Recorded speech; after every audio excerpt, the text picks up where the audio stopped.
Hey, this is Joe Big House Kenn, and welcome to episode 0 of Inside the House. Yes, episode 0, soft launch on Words Win Wednesdays.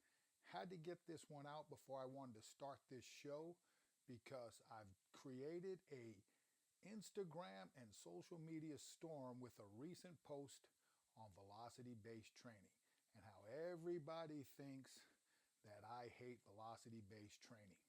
It's amazing what a 30-second clip can do in a 1-hour presentation on strongman training and conditioning where I went on one of my tangents, and because AI generated clips and AI generated content created a stir when it said velocity-based training is killing strength training. So much so that the individual who created the term velocity-based training, my good friend and colleague, Dr. Brian Mann, who actually interned for me early in his career, called me and said that people had called him and said that I specifically named him as ruining strength training.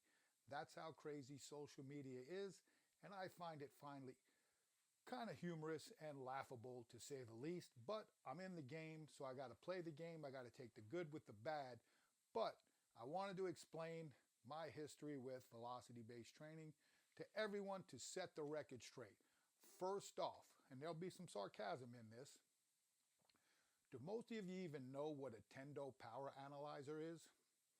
For all of y'all who criticized a 30-second video, but really, most of you only listen to 11 seconds. I checked the insights. But truth, does anybody know what the Tendo Power Analyzer is? AKA the Tendo unit. That was our first experiences with true velocity-based training before Dr. Mann termed it when he was doing his research on the subject. We started using Tendos in the early 2000s, and we brought it into play because of, again, what Louie Simmons brought to strength and conditioning at the college and the university level. Yes, we were one of the first individuals teams, and I was one of the first individual coaches because I was competing in powerlifting that understood Louie's principles, had a relationship to sport, and the dynamic effort method was a simple replacement for what we called our light training tier. So with that being said, and the work of Zatski-Orsky, the Tendo Power Analyzer, or the Tendo unit, was brought into play in the early 2000s from Louie, and it was specifically used for dynamic effort intent, generally looking at a speed of 0.8 or better meters per second on average. At this point in time, that was really how everybody was utilizing this particular unit. Over time, and I don't know if it was Dr. Mann, people started utilizing it now for outside of dynamic effort work, but for pure strength work. And this is where you see the scales that Dr. Mann helped create today for the various ranges of average velocity and the types of strength they built. But in the early 2000s, it was only used for dynamic effort method. That was also started before the Tendo unit even came. This gave some validity to the weights and the loads used for a particular specific maximal, submaximal, repetitive effort, or like we said, the dynamic effort method of strength. Now let's get before we even get to Tendos, and before we even get to dynamic effort method that was again brought into college and university setting by Louie Simmons, let's talk about compensatory acceleration training that was brought in theory by Fred Hatfield, which talked about bar speed at submaximal loads. Let's talk about the work of A.S. Prilepin and the Prilepin Chart, which everybody who follows me knows I'm a super fan of, where he found through his relationships with weightlifters and his research that specific sets and rep ranges fit this dynamic of if you can do this many reps at this many sets between these rep ranges, these were the parameters before speed actually decreased. As far as I know, this was before anybody was using Tendos, but these people had designed a plan that utilizing maximal, submaximal loads to drive intent and to continue to work on speed. So that's my little bit of brief history. I can also say in the early 2000s, for those of you who don't believe that I think velocity-based training has merit. We were one of the first schools, if not the first school, to have a Tendo Power Analyzer at every single platform. So for those of you who look at 11 seconds and really don't follow my work, you're making assumptions and really haven't done enough homework.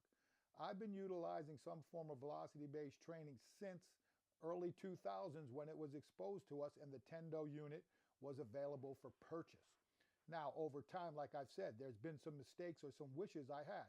The way we use Prilepin Chart and the way we trained our athletes, especially the football athletes at Arizona State and Louisville, I wish I would have put a Tendo when we were using 80%, 85%, 88%, and 91% for multiple doubles and singles.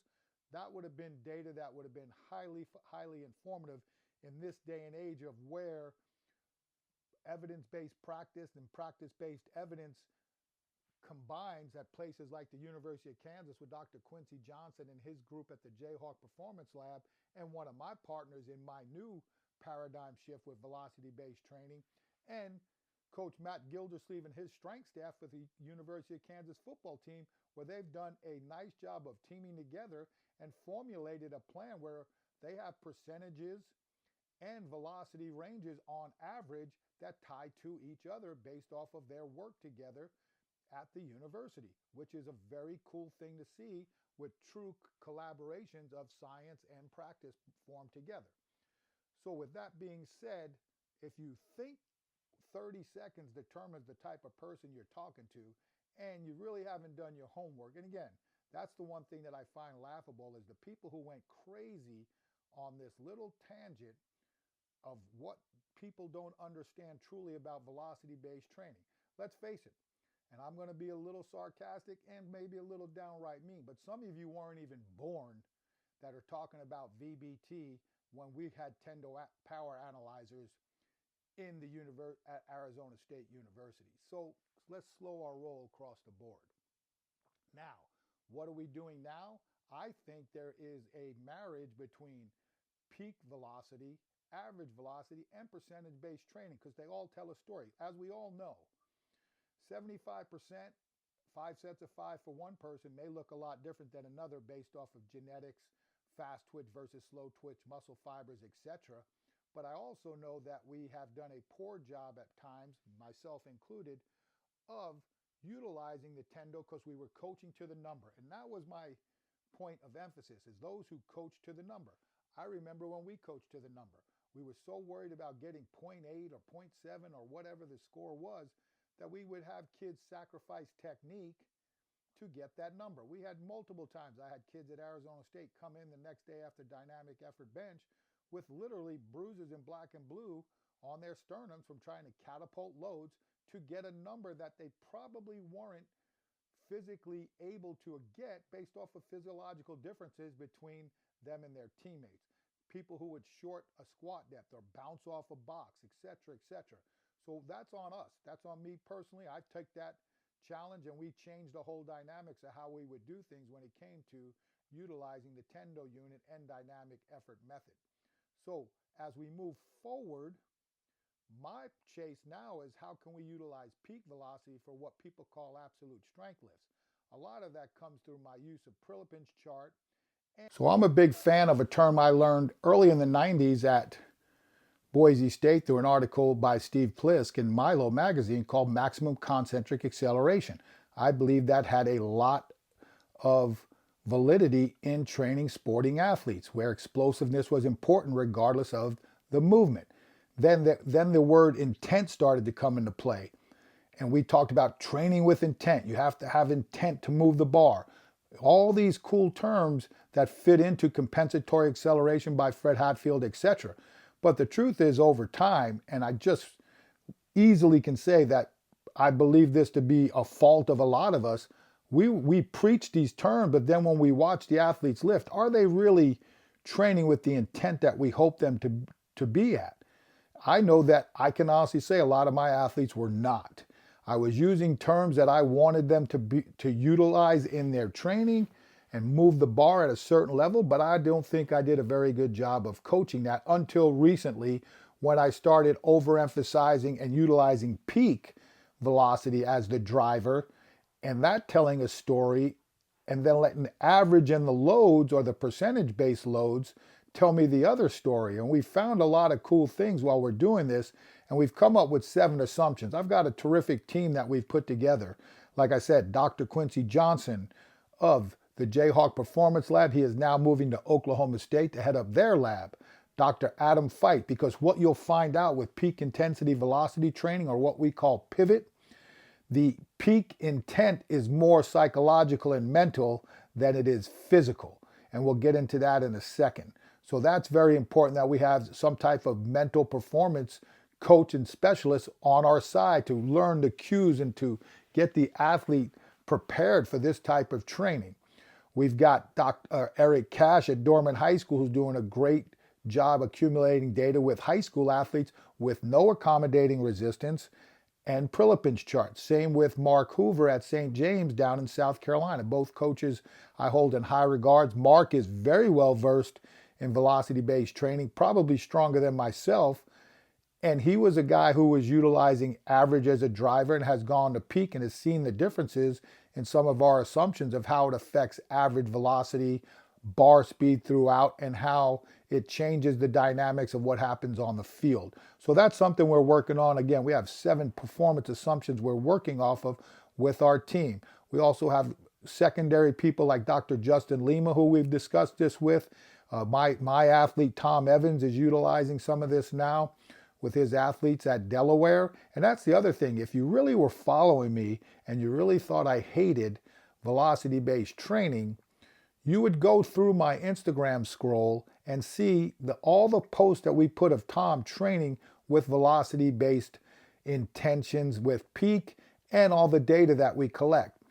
Tom is so infatuated right now with the velocity stuff that when we were at the Arnold, in the middle of the deadlift prep, he was like, I wish we had the unit here to see our bar speeds in the prep. And I was like, yeah, wouldn't that be funny if we walked out with our unit and attached it during your attempts? So again, 30 seconds doesn't really detail the history, over 25-year history I have with what you all now know as velocity-based training.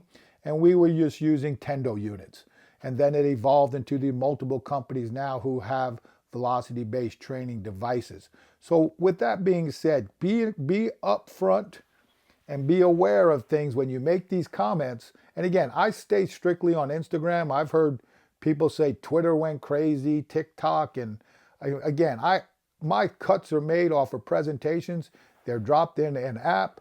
It's AI generated. I don't even read what it says most of the time. Maybe I should.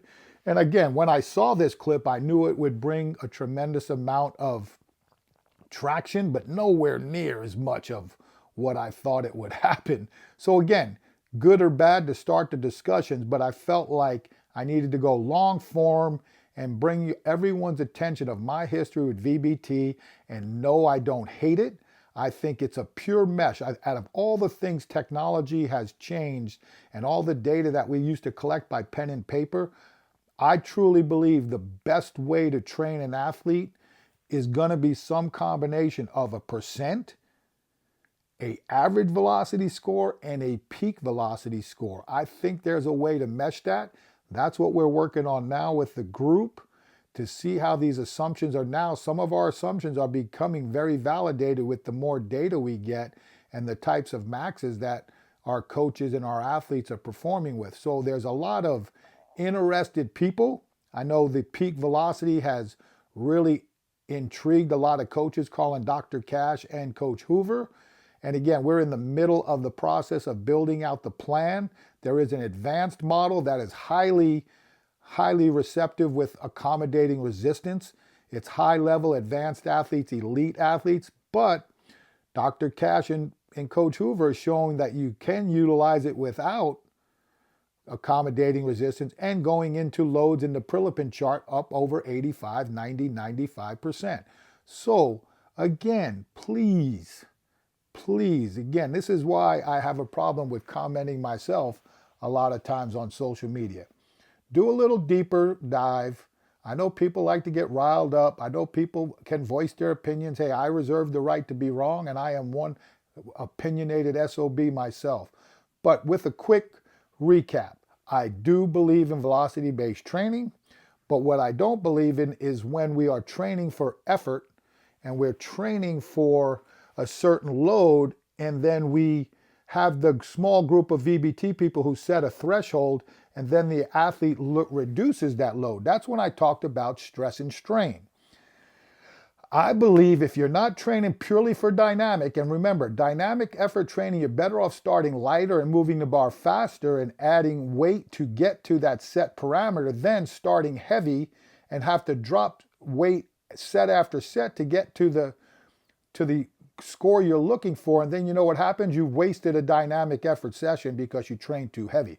I saw that plenty of times in the early 2000s because coaches were using too much accommodating resistance, too heavy of a percentage, where they didn't understand the accommodating resistance and the bar weight had to equal the percentage, not the percentage of bar weight plus accommodating resistance.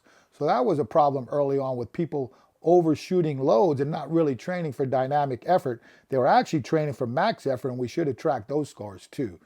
So my problem is when you get to these points where it's time to stress and strain, you are actually lowering the load and not giving the athlete the time to stress and strain. I truly believe if you flat load the percentages for long sets, 6, 8, 10 sets, that if the athlete does get a velocity loss, that tells a story. It could be the type of athlete they are. It could be a conditioning issue. It could be just a mental issue. How many times do you see someone have a bad set and a coach can motivate them and they can perform at a higher level of sets after that? So my issue is not with velocity-based training. It's based really on a specific way some people apply it. And again, I don't know if that's right or wrong. I'm not here to debate and fight. It's just my opinion, and I'm entitled to it because I've watched what stress and strain can do when it comes to building absolute strength. And that we're at the point now with Prilepin Chart and using peak velocity, because remember, peak velocity was introduced in the early 2000s by the Tendo Power Analyzers for Olympic lifts. My assumption, or one of my assumptions, is if I'm going to train squats, bench, overhead press, and deadlift with the same goals of explosive maximum concentric acceleration as I would the Olympic lifts, why wouldn't I look at peak velocity as a driver? If I can raise peak velocity, I can probably raise the average velocities, which now changes the dynamics of the graphs. And then the faster I can move heavier weights, when it is time to stress or strain, or what people say grind, that load's going to be higher, and we're going to set new repetition maxes, whether you believe in a 1 RM, a 3 RM, and a 5 RM. So that's what I've got to say. I'm all over the place as usual, but I wanted to get this long form out there and start off Words Wins Wednesdays with something that has been hit really quick this week on my socials. I can appreciate everybody having an opinion. I hope this will clear things up and people will take the time to listen. Again, this is a short, brief thing of my history with VBT, but no, I don't hate VBT.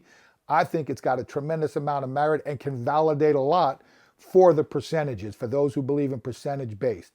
But I think there's a combination of all three, and I truly believe that that's the way to go in the future. So with that being said, a soft launch of Words Win Wednesday. I'm heading on vacation for about a month, and we'll be seeing more of each other on Wednesdays as I have at least 100 different topics that are ready to rock and roll. So again, appreciate all your time. Appreciate all of you who went crazy on the internet. You're making me look good as an influencer.